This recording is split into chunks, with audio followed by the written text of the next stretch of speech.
It's really cool to have people to talk about, hey, did you hear this episode? And to give some feedback. That was really good. This thing wasn't impactful. I like what you said about this. And getting some of that feedback, even about that authenticity part as well, about just wanting to hear more about the stories, about the things that I went through, the experience that I had, so that they don't have to repeat those same mistakes. Welcome to the Path to Passive podcast, where we talk about building wealth and empowering lifestyle through commercial real estate investing for tech professionals. I always wish that other tech professionals reaching financial freedom had documented their journey along the way, so I'm doing it for the rest of us. Join us as we explore stories, many failures, and lessons learned along the way. I hope you enjoy and subscribe. So this is episode 100. And if you told me back when I was recording episode 1, obsessing over every word, recording 5 times, questioning whether anyone would even care, that we'd make it here, I'm not sure I would have really believed you. Maybe a little bit, but here we are. Today's episode is a little bit different. It's to take a moment to reflect, look back at what I've learned across the last 100 episodes, almost 2 years now. It's not just about the real estate investing or business, but it's about me having gotten some clarity, reflection, and about mindset as well, and what it means to build something over time and stay consistent. This episode is for the version of me who waited too long to start. Honestly, it took a couple of years for me to do that. I'd always wanted to start a podcast, but I wasn't really sure what I wanted to dedicate it to because I knew it was going to take a lot of effort, and it has. But I've been consistent, and that's why I finally got here. And I'm so stoked to do this episode. All right. So the other thing here is that this isn't just episode 100. It might be episode 100 for you, but it wasn't for me. I've recorded a bunch of episodes I've never published. But with that, I've got a list of things that I just want to reflect on. I want to share. Again, the lessons learned from 100 episodes. So let's get into it. All right. So, number one, getting started here is that the voice I didn't want to use.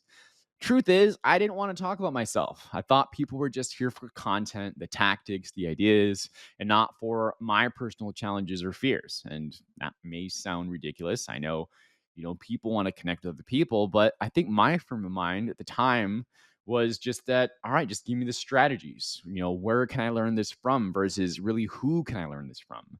But, I kept hearing from listeners, from colleagues as well, who listen to the show and people I've just met at conferences or whatever over time, is that they liked hearing some of the stories. They wanted to know what I was going through. They connected with the journey and not just the facts. And that was cool. That taught me something early on, that people just aren't here for the playbook of how to do something, for those strategies, etc., but they want to learn more about the person behind it. And once I understood that, it started to get a whole lot easier because I felt like that I could share more about me. And like I said, it wasn't just the playbook. So I thought that was really cool. It made a ton of difference. And that allows me to do more, short bits and stories here and there in episodes that I have been doing and I will continue to be doing moving forward. All right. Number 2, a guest said this and it changed me. Now, you may not know this. There's no way I think you could know this, but after every episode I have with the guest, I immediately, stop recording after they say where they can find them and what they want to, be, how they want to be connected with and that kind of thing. And I hit record right away so that I can ask that question of, hey, if you were to be completely picky about any feedback that you had about being on the show, whether it was the process or how I asked questions or just the overall flow or anything. And I try not to bias them too much, but I asked them, what is a piece of feedback that you would have for me? And this was earlier on, but one guest told me is that you ask great questions and you actually listen. I loved hearing this. I loved hearing this because I tried to be present, tried to be intentional, listen to what was said, and just take the conversation to be organic, right? Because they've been on shows, this is what they've told me, where the host just followed a template of questions. And it was really rote, right? Meaning like question 1, question 2, question 3. And they just were going down those. And I was treating every episode like a real conversation and really trying to make that stand out because I thought how can I make this episode with this guest different than what someone might have heard, a listener might have heard on someone else's podcast? And the only way that you can really do that is by asking questions through the lens of the audience. Like, what is it that, as a tech professional, they might want to hear? Or, what is more about a particular story that wasn't told somewhere else? And I thought that was the only way that I could differentiate too and make it interesting for the guest and make it interesting for the listener. Because the more interesting I can make it for the guest, the more present I thought they would be, and the more that would translate over to who's listening as well. And so remind me that this just isn't about information, really stacking on this idea of authenticity and connection, but that's also what people remember, and that's what makes an episode worth sharing. That I learned. Number three here is when podcasting finally felt natural. And to be honest, this took a while. 100 episodes, that's almost 2 years. But like I said, there were many other episodes that were recorded which were never released. I just didn't want to do them. I'll save that for another time, maybe in the future. But the point is that it did take a while. And at first, I definitely over prepared, or maybe I prepared just the right amount. But I was reading every bio in depth. I was doing all of the research. I was, checking out and reading all of the outlines. I was tweaking tons of the bullets, changing sequences on things, etc. And it worked, right? This is how I got here. It was the effort that was needed, but it wasn't really sustainable. Not if I wanted to keep on making progress with bringing on, variety of guests, with serving different investors, with certain myself as well by continuing to grow, I needed to do different things. And so a turning point came when I started building systems. Of course, we need systems, I know, but this is where it really started to lock in, right? I was using more systems. I had, bring more AI tools. I trained people to do how the research, follow the process, focus on how they were doing it and doing some of those tweaks. And honestly, it was when I started to let go of control of every step. I wasn't worried about perfect anymore, or like, did they follow the process the way that I would have, which can be really easy to do, right? But eventually I got to the place where they were doing research, they were following process, they were using the tools I'd put together, and I could just skim a guest brief 30 minutes before and just show up fully, just being there, knowing things about them, and asking those questions like I'd wanted to, like I had been given good feedback to as well. And so for me, the lesson here too is the power of reps and building trust. So the more prep I did early on, the more that translated into being present. And that's when it really started to feel natural. So, number four, this one you definitely wouldn't know. But today, you're listening to this and we have a new thumbnail. I have a new thumbnail. They should have a new banner up there too. Everything's been aligned for this to happen. And the thing is that I almost changed the name on this rebrand of art, but also changed it in general. I had considered renaming the podcast and changing this to from path to passive, so keeping that the same, but real estate investing for tech professionals to smart investing for tech professionals. And the reason is because I wanted to expand into new topics. Not that I didn't think there was still plenty of topics for real estate investing to get into. Of course, let's be real. There's no way I can get, all of those done. Publishing once a week. There's just so much. That's the point, right? But I wanted to expand into new topics as well as my interests kept changing, and they were close enough, like to business topics, that I thought maybe the name change might be a way to do this business more, other aspects of private equity acquisitions, and thought something like smart investing for tech professionals might be a better fit. But it just didn't sit right. Like, it sounded more I was going to talk about stocks and personal finance and budgeting advice, and that's not what I wanted the show about. That's not what I'm excited to talk about. And so I remember actually talking with a colleague about it, and what he said really helped click. And it was just getting that external feedback, and that the name works, path to passive. And so that part works, and it's for real estate investing. And so that's the niche. It's real estate investing. But I just need to build in segments to expand the conversation. I thought about how I could do this and have this flexibility, maybe mini series or seasons or things like that. But the segments is really what was that unlock for me. So I'm excited to announce that we're going to be doing segments moving forward, and stay tuned for those coming out. I'm working on those. I'll give a brief preview in just a little bit too about what those are. So, on to the next one, number 5, which is the shift on how I began to think, right? And specifically, what I mean about that is I came to realize that podcasting, every episode is its own product, of course. It is, it's a piece of content and goes out. People can listen to it, they can like it or love it, just like anything else. But it's different when you're in the driver's seat, when you're the creator, so to speak. And so every episode not only became its own product, but its own feedback loop. And that provided me a way to think about, all right, well, what problem does this exactly solve? How can I communicate this enough to solve that specific problem that I'm talking about and not so much more, right? So it made me a clearer thinker, a faster decision maker to cut through things. And of course, that turns into just a better business person and a more confident investor as well. And that the more I taught, the more I learned, the more I showed up, the more I saw what resonated because I got to hear from listeners and I got to see, the views, the everything, how it was received, all the signal of how it was being consumed, so to speak. And the more I shipped, the less I needed things to be perfect.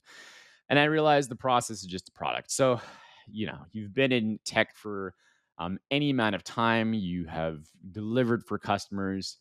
This is probably a duh moment. And, I'm making those connections for myself too. Same thing. But it was taking the step back and doing some of that reflection for this area that really made that difference. It's like, all right, I'm doing these things in tech and in the job, work with the services, work with customers over here, but how does this translate from a product development perspective too? So that's what that is all about. And just maybe it just went deeper, more of an insight, just went deeper for me. So number 6, delegation, assistance, and systems. The truth is, I didn't really know the path of how long it took for people to get great at what they're doing. We see content creators online, we see them all around us. By all around us, it's like any form of social is what I'm saying. And so there wasn't just something that I was natural at. I don't do a ton of social. I need to be doing more because I want to get my voice out there more. But I didn't know the amount of time or effort it really took to get into something like that. And so I knew everything can be learned, and I knew that it's just going to take effort. But what I really thought, or what I really learned about delegating assistance, systems and leverage, especially when you're working with someone else who it's their job to assist you, is that you need to be clear about sending standards, writing process, recording processes, right? Training people to do that standards and coaching and checking in. You have to stay involved long enough for that to build the leverage so that you can actually hand it off, right? And so delegation really isn't just about checking out, right? It's not like DevOps. It's like build a thing and hand it over. It's no, you stay involved through that process and you continue to look at that standard and what needs to be coached. And so it's been a world of difference for me at this point, but it definitely took a lot of time and it's been incredibly helpful. And that was a learning process for me to articulate more clearly as well. All right, on to the next one. Number 7, limiting beliefs that I had to kill. And this one is specific, not like huge, big picture limiting beliefs. Um, but it was some that was it was there was a range of this in between. So I had all kinds of some rules when I started with creating content. One of those examples that every episode that I wanted to build needed a quote at the end. That took way too much effort to find a quote that matched and was it from a person I thought would be good for this, all that kind of stuff. Thought it was a great idea, had to abandon it. Other thing is everything had to be outlined. And I think this was probably just more of a product of just making sure that you know what you're going to say a lot more when you're starting out on something versus just being able to free flow a little more as you get the reps and as you get used to talking, as you get used to keeping your thought track down an episode or down a problem and solution versus just rambling.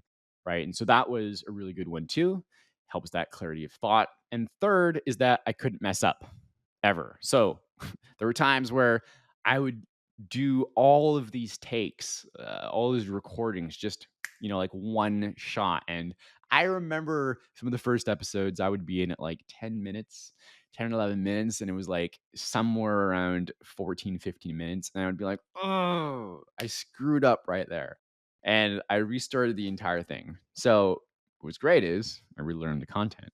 But what was not so great is that yeah, I didn't even think about how well I would just have my editor do something like that and just clip it or something like that. So that was something that I had to also get over. And speaking about making connections, is that I don't know. Do you like music? Are you well? Do you like music? What kind of music do you like? For me, I grew up playing drums. I liked playing some jazz, of course, rock, and love EDM today. But the point is the connection for me was that podcasting, just like anything, is just, it's just like music. You just got to keep on going. You miss the note and you keep playing. No one really remembers whether your transitions were perfect. You just keep going, but they remember how you made them feel about what you were talking about.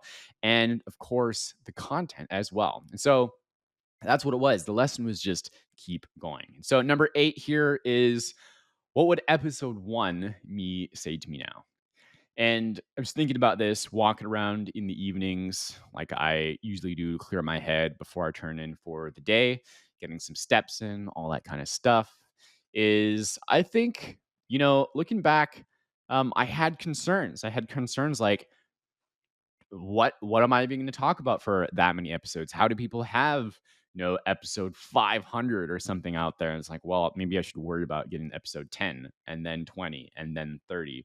And so what I would say to me is just keep focusing on the next step. I would say I would be proud of being consistent. Proud of being that you stuck with it. You figured it out, and you built these systems to help you along the way. All the things that you had this vision or dream that you could do, but you actually did it. And so that's what I think. That's where I think I would be. It's like, you can put anything you do, anything you put your mind to, you can do, but actually sticking with it and turning into great momentum. And so, just realizing that I don't have to be the best. You just have to keep on going would be one of the things that would be a massive takeaway for what episode 1 me, way back when, would say. And yeah, it's here, and a couple hundred more episodes to go from here. But number 9, what surprised me most? I gotta say, I look at metrics often, right? You probably are in some kind of WBR, some weekly business review, your MBR, monthly business review, whatever. And we got to keep track of metrics. How do we know it's making impact? How do we have certain metrics? How do we have certain key performance indicators? Yes, they're different. The things that are really, helping to drive and move the needle. But one of the things I thought was really cool was the amount of listeners that were international. I, it was like 90 countries or something. If I remember, just looking at this yesterday, thousands of people that have listened now too, which is so cool. Just on the podcast, not on the YouTube channel. But how many people also said that they wish they had started a podcast? I had been to a conference just as of last week, and this is uh, the start of August here where I'm recording this, and just talking to people and saying, oh yeah, I do the things I do, including run the podcast, and they say things like, yeah, that's awesome. I've always wanted to start the podcast. I just never got around to that.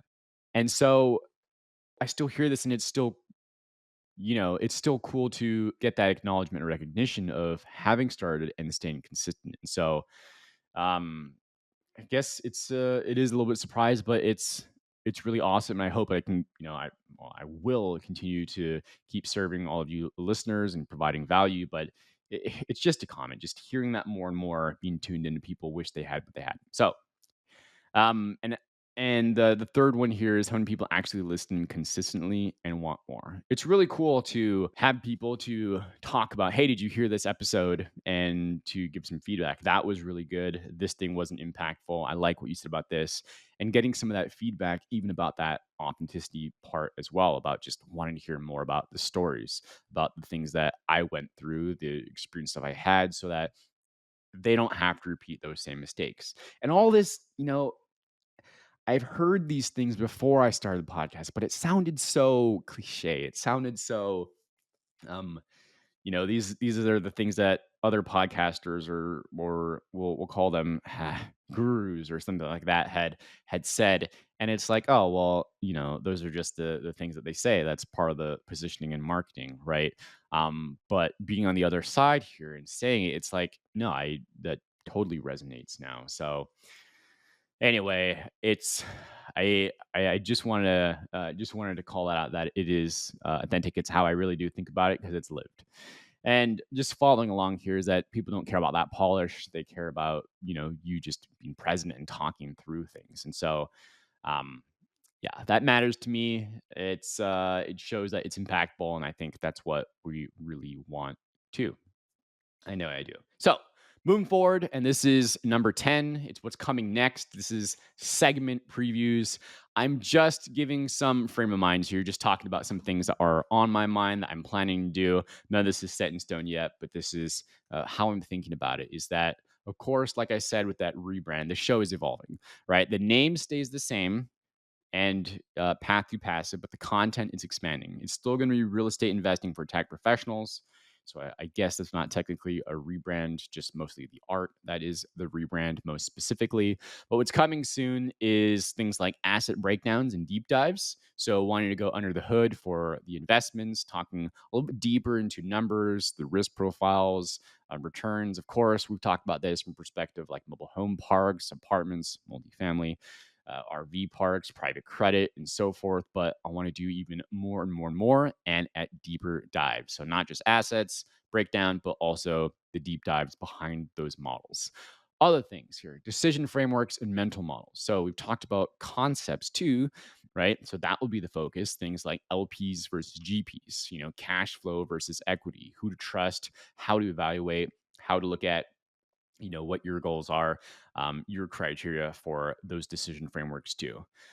Also, this one next is Tech Pro Superpowers. And one of the feedback areas that I got from listeners and friends was that, well, this is for tech professionals. So, it'd be really cool if, for tech professionals, talk about the skills that you already have, the systems thinking, the engineering logic, the pattern recognition that give you that edge as an investor. And so I've touched on this here and there, but I think it'd be really cool to make this explicit and maybe talk about some things that happen in tech a bit more and how that translates over, like how you can use a tech piece and apply this, not just from like a tooling perspective of tools used in real estate investing or business or something like that, but the mental models that we use in tech and how it translates. And I think that might provide a bridge here and there. Again, stay tuned on that. Last one here is freedom planning, or kind of life by design is the way I'm thinking about it. And the idea is what happens after financial freedom. So here's the point. The point is that oftentimes we'll focus on the um, means goals versus the ends goals. And what I mean is that financial freedom, getting our passive income, getting our cash flow from assets equal to the our expenses number, or the number that you know is is or, yeah, again, our expenses, right? Which would mean theoretically you wouldn't have to work because your assets are cash flowing to meet that number, is that means goal. And well, the question is what happens after that, right? This is where we talk about continuing to build on goals, clarity and purpose, of what else do you want? That question of like, if you had all the money, what would you do? Stuff like that. And fulfilling the other areas of life as well, because all this income is great because it's freedom, but what do you do after that? What do you do in the process of it? And you have to choose those things. But that's where I think this part could really be a great segment for. So, With all of that, just some quick final thoughts before we close. If you're still with me, thank you so much. Here's the thing. I really do think that financial freedom is too important just to be vague about. We need to be specific, right? We work hard, we think deeply, we're always thinking about what's going on with tech, the world, our personal lives, etc. Is that we want options, we want clarity, we want to really take ownership. We want to have that ownership to have control the outcomes that align us to what we're doing, where we're getting at. And so that's, really the main reasons why I had started, along with learning as well, right? But learning with application, right? Growing. And so this is the podcast that I want to build to help you get there, help me get there. I want to thank you for being here, for listening, growing with me and well. And of course, if this was helpful, please share it, DM me, tell me what was helpful. And as always, if you want tips, if you want to hear more about what's going on with the podcast, with the company in investing, straight to your inbox, please subscribe to the newsletter as well, forward it to someone onto their own path too. So with that, thank you so much. Let's keep building, let's keep learning, and I will see you episode 101. Thanks. Bye. Thanks for joining us on another episode of Path to Passive. We love connecting with our listeners and those on the path to architecting their wealth and improving their lives.